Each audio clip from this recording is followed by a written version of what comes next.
Jadi komunitas Bitcoin Indonesia ini terafiliasi sama Jack Dorsey, foundernya Twitter awal. Ya, dan kita nggak hanya Jack Dorsey tapi juga seluruh Bitcoiner seluruh internet dunia. Komunitas Bitcoin Indonesia tuh only Bitcoin atau Bitcoin dan teman-temannya sih sebenarnya? Only Bitcoin. Oke, kenapa kok Bitcoin aja?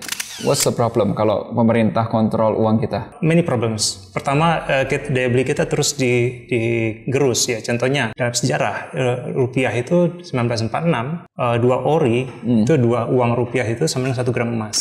Kalau di komunitas Indonesia itu ketika harga Bitcoin naik kita sedih. Oh, karena kamu nggak bisa beli lebih banyak? Iya. Oh, oke. Dan kalau kita turun kita lebih senang. Kenapa kok orang itu percaya atau yakin bahwa Bitcoin itu harganya akan naik terus gitu? Oke, jadi yang pertama,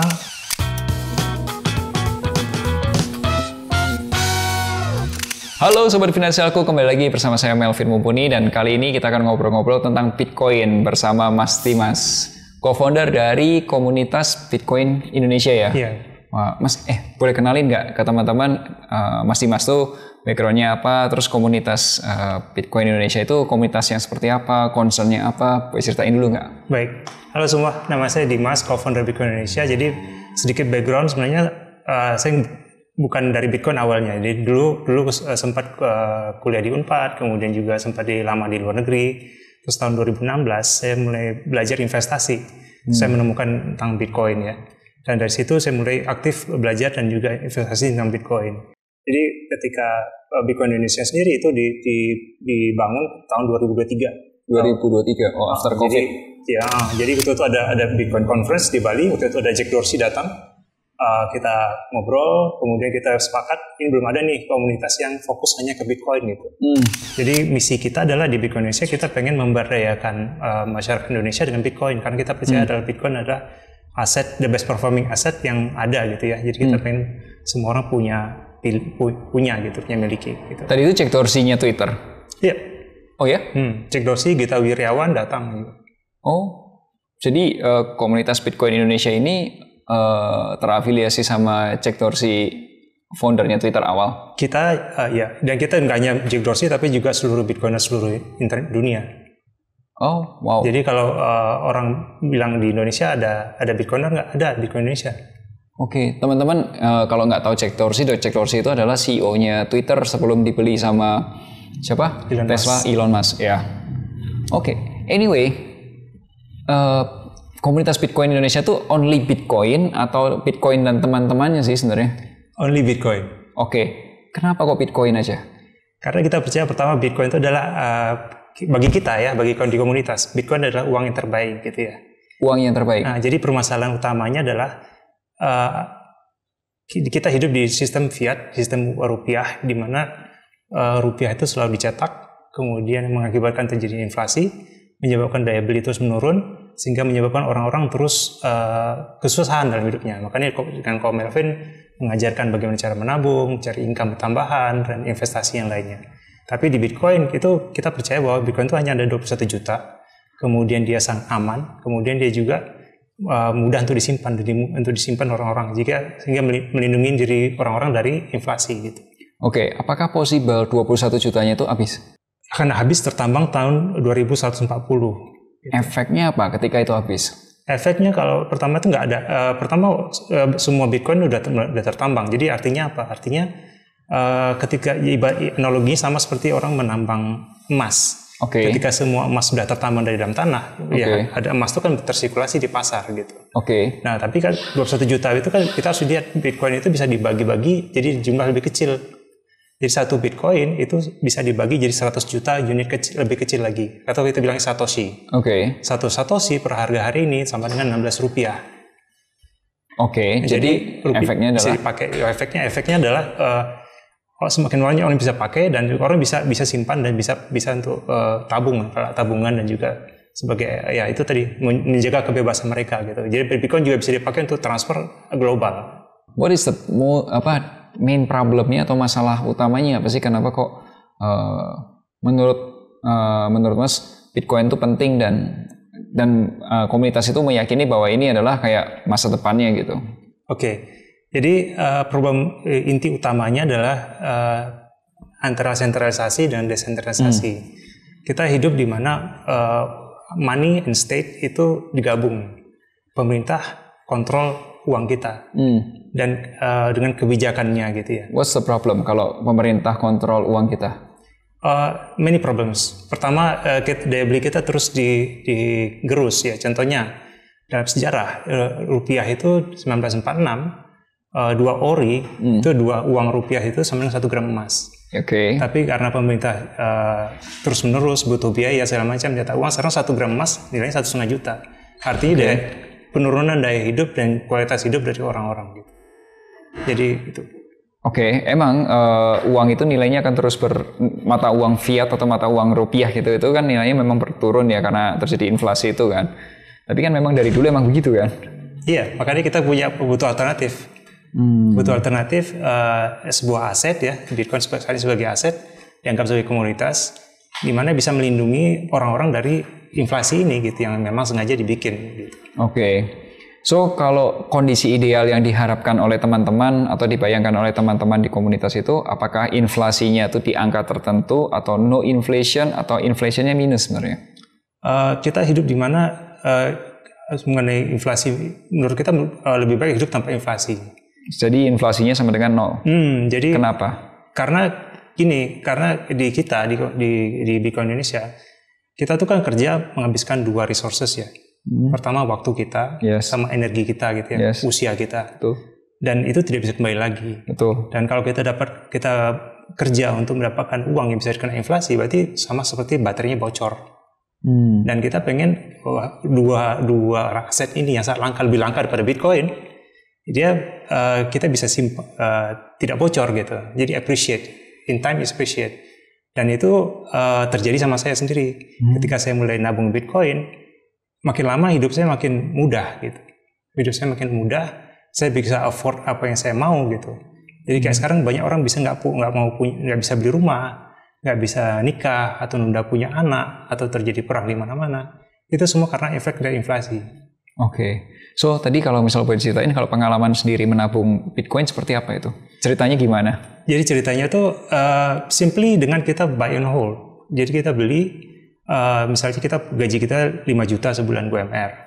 Kita bisa save 1 juta. Kita save 1 juta every month. Oke. Nah, in time everything will get cheaper. Sepemahamanku, aku pernah bikin konten juga. Jadi dalam jangka panjang itu tuh Bitcoin itu memang punya gain gila-gilaan gitu. Aku coba hitung kalau misal ada orang yang invest 100 juta rupiah di tahun 2011 atau 2013 waktu itu, di tahun 2024 atau 2023 uangnya akan jadi berapa? Angkanya luar biasa gede. Tapi di sepanjang tahun itu grafiknya itu nggak naik lurus terus tuh. Betul. Ada kenaikan yang tinggi tapi ada penurunan dalam gitu. Betul. Ya tapi memang benar kalau teman-teman lihat, nanti saya kasih linknya juga, penjelasan yang sudah pernah kami buat, itu pertumbuhannya dari uang 100 juta bisa mencapai triliun rupiah gitu. Sebesar itu kalau buy and hold nggak diapa-apain. Segila itu. Tapi kalau misal ketika itu turun banget gitu, apa nggak seolah-olah kayak your purchasing power tuh kayak turun banget gitu kan, penurunannya 80% loh. Nah makanya kunci utamanya tadi pertama manajemen keuangan. Jadi kita jangan kita investasikan uang di mana kita nggak bisa tidur malam hari gitu ya. Jadi kita tetap harus bisa makan, bisa bayar bill segala macam. Jadi Bitcoin ini purely saat ini untuk tabungan. Jadi tabungan di mana kita tidak akan sentuh jangka panjang.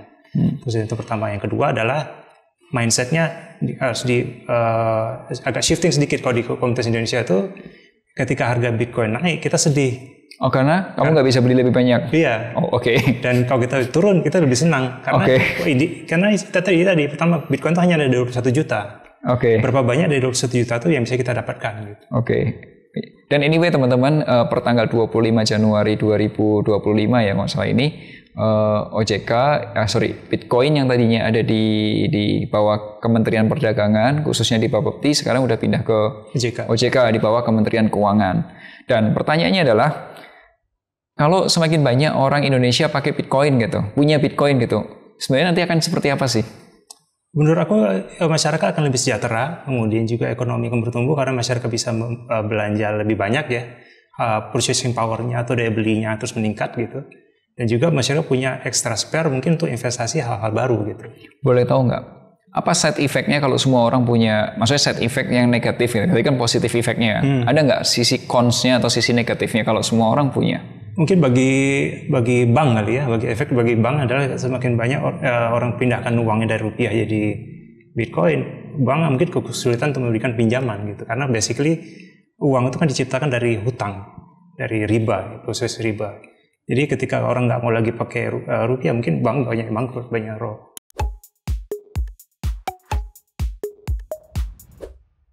Itu simply karena pertama jumlah Bitcoin itu hanya 21 juta, tapi permintaannya fluktuatif. Terus yang kedua adalah pasarnya masih kecil. Jadi market cap Bitcoin itu baru 2 triliun dibanding sama yang lain. Jadi stabilan belum banyak. Pertama seperti kita sebagai saving, tapi ada juga yang trading. Yang simply pengen dapetin gain selisih harga beli dan jual.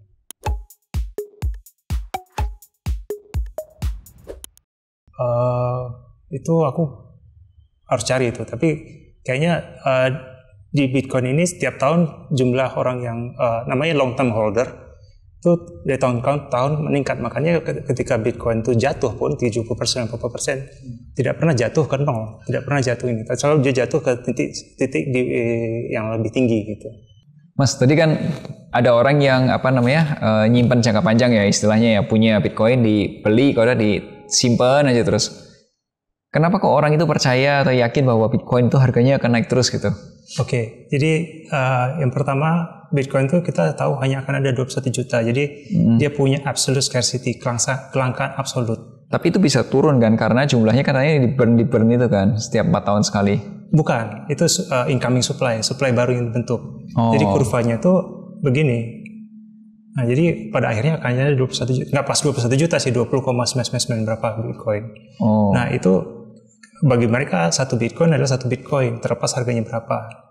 Kalau di sisi lain, rupiah terus dicetak, fiat terus dicetak, sehingga orang yang punya Bitcoin yang makin lama makin langka, maka nilainya makin lama makin naik gitu. Oke, berarti orang-orang yang mungkin di tempat teman-teman di komunitas juga merasa, oh ini mendingan kita simpan jangka panjang karena supply-nya akan lama-lama akan di-pack 21 juta itu kan. Dan atau mungkin nanti akan supply yang barunya akan berkurang terus. Berarti yang berkurang itu bukan total Bitcoin-nya tapi total supply barunya yang menurun ya. Betul. Namanya halving namanya. Jadi tiap tahun atau per 210 blok, 210 ribu blok itu Bitcoin-nya ada halving. Ya, penurunan setengah-setengahnya itu ya. Betul. Jadi tahun ini per hari Bitcoin yang di incoming supply itu 450 Bitcoin. Boleh dijelasin nggak incoming supply itu maksudnya apa? Supply baru atau gimana? Jadi analoginya gini, analogi kita nambang emas, di dalam tanah kita sudah ukur tambang emas itu ada 100 ton emas. Tapi kemudian setiap 4 tahun, nggak peduli kita punya teknologi terbaru atau punya mesin terbaru atau segala macam, struktur tanahnya berubah. Dari 100 ton jadi cuma 50 ton per tahun. Dikurangin? Ya, struktur tanahnya berubah, nggak bisa diapa-apain. Kemudian 4 tahun lagi, struktur tanahnya berubah lagi jadi 25 ton. Berubah lagi jadi 12,5 ton. Gitu. Itu yang terjadi sama Bitcoin per 4 tahun. Makanya Bitcoin itu punya siklus 4 tahunan. Ketika itu terjadi, adanya peristiwa bear dan bull market. Sekarang kita lagi di bull market ini. Supply yang barunya yang berkurang sebenarnya. Betul. Oke. Anyway, kemarin saya juga ngikutin juga berita kalau beberapa korporasi besar di perusahaan institusi keuangan itu mengeluarkan produk ETF Bitcoin. Jadi ETF Bitcoin itu mungkin buat teman-teman yang ini produk apa lagi gitu ya. ETF itu Exchange Traded Fund. Jadi kurang lebih ya semacam kayak reksadana tapi bisa diperdagangkan di bursa efek gitu atau di pasar modal. Nah, ETF itu biasanya ngikutin sebuah pergerakan harga indeks tertentu. Nah, di sini yang diikutin adalah Bitcoin. Nah, kalau ETF itu yang sepemahamanku ya, ETF Bitcoin itu yang tadinya mungkin perusahaan-perusahaan finansial yang belum bisa beli Bitcoin secara langsung karena regulasi atau karena apa. Kalau di Indonesia, manajer investasi setauku cuma boleh beli yang namanya efek, dan Bitcoin itu bukan termasuk efek, jadi itu nggak bisa dibeli gitu. Nah, tapi dengan adanya ETF Bitcoin, itu efeknya ini gimana? Pertama jelas ETF yang diluncurkan tahun kemarin itu adalah spot ETF, di mana ketika orang fund itu harus punya Bitcoin-nya gitu. Berarti kalau misal dia ngeluarin Bitcoin, ETF Bitcoin itu harus punya Bitcoin-nya langsung? Ini custody. Jadi efeknya tak lain adalah adopsinya makin lama makin besar. Adopsi Bitcoin makin besar. Jadi orang banyak punya Bitcoin, nggak hanya dari efek harga, tapi juga memang punya Bitcoin yang di hold sama institusinya itu. Pertanyaannya kalau kayak gitu, ketika institusi itu punya uang sebesar itu, berarti dia bisa hold banyak banget dong? Iya, jadi tahun ini ada laporan dari BlackRock.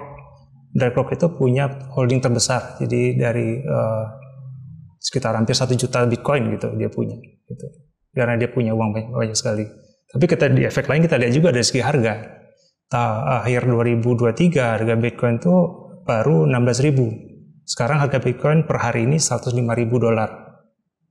Karena itu tadi kelangkaan absolut. Ketika ada permintaan banyak, demand banyak, kemudian absolute scarcity nggak bisa dicetak lagi, maka solusi pipa keluarnya adalah harga naik gitu, mungkin mahal. Oke.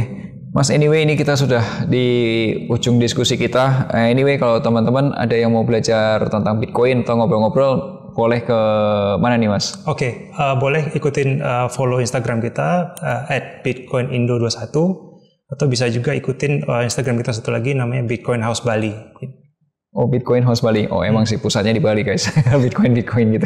Oke, terima kasih, Mas. Semoga kita bisa sama-sama belajar. Kalau ada pertanyaan, boleh tulis di kolom komentar. Nanti kalau misal ada kesempatan, kita juga tanyain langsung ke ahlinya. Oke, sampai jumpa di FinTalk episode berikutnya. Bye-bye. Thank you.